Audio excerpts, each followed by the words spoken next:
The D, man. Yeah, shout out my nigga from D's Media, you feel me?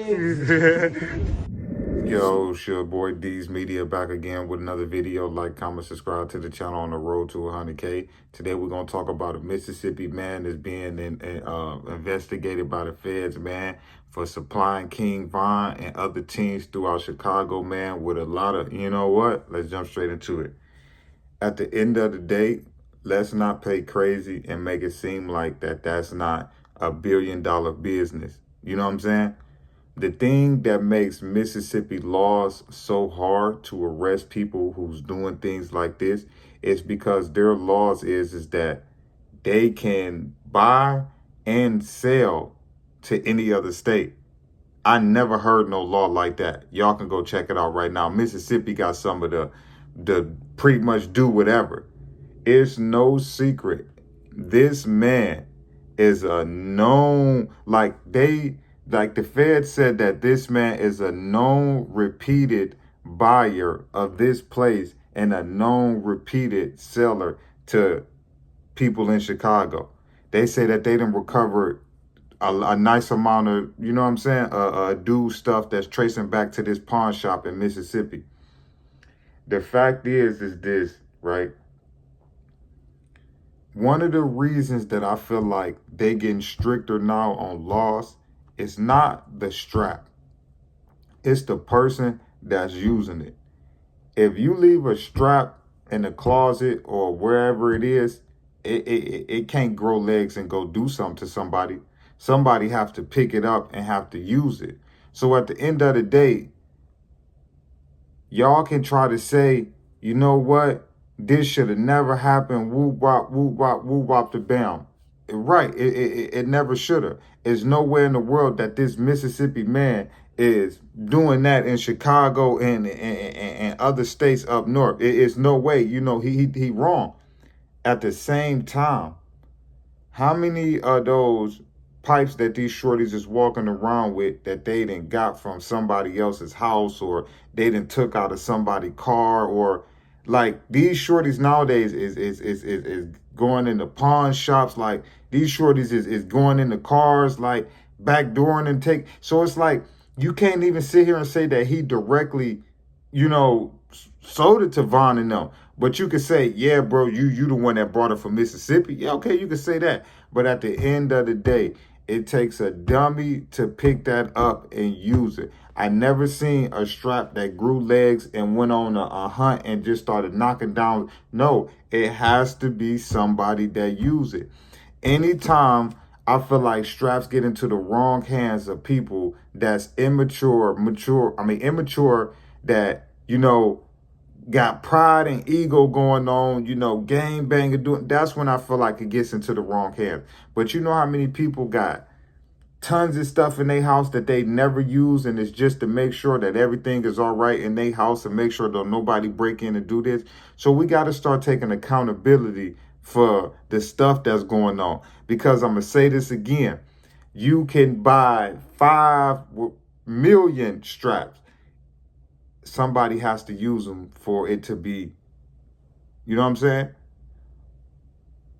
But what I will say is this, is from me being older, I realized that everybody up north is hard to buy things. Everybody is going down south to get things because it's way cheaper. What you could probably buy a strap for in the south, you know, is way cheaper than you go up north. Man, they gonna probably charge you about 1,200, 1,500 for a Glock. You could probably go down south and get one for about 400, 500, probably cheaper than that. So it's like at the same time, it's a business, man. And I can't sit here and say that somebody wrong, man. You know, I feel like it shouldn't reach a teen hand, but I know how these shorties is nowadays, man. They gonna get their hands on it anyway. But regardless of the fact, the feds is definitely watching dude. But like I say, it's hard for them to get them because of how Mississippi laws is. You know, if he's coming up here and he's selling them to pawn shops or he's selling them to legal owners, and just so happen they get into the streets, it's only really so much you could charge dude with. You know what I'm saying?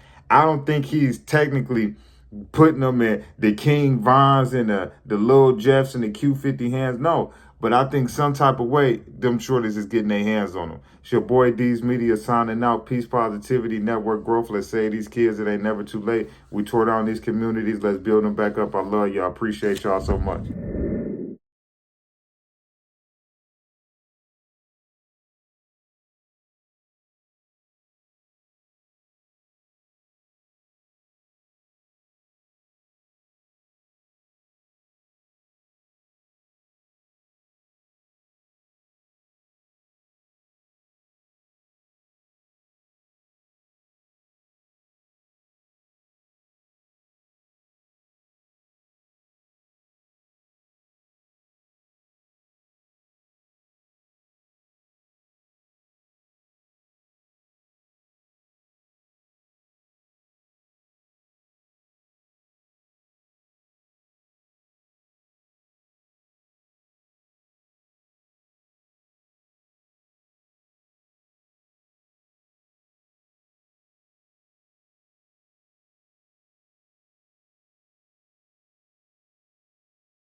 The D, man. Yeah, shout out my nigga from D's Media, you feel me?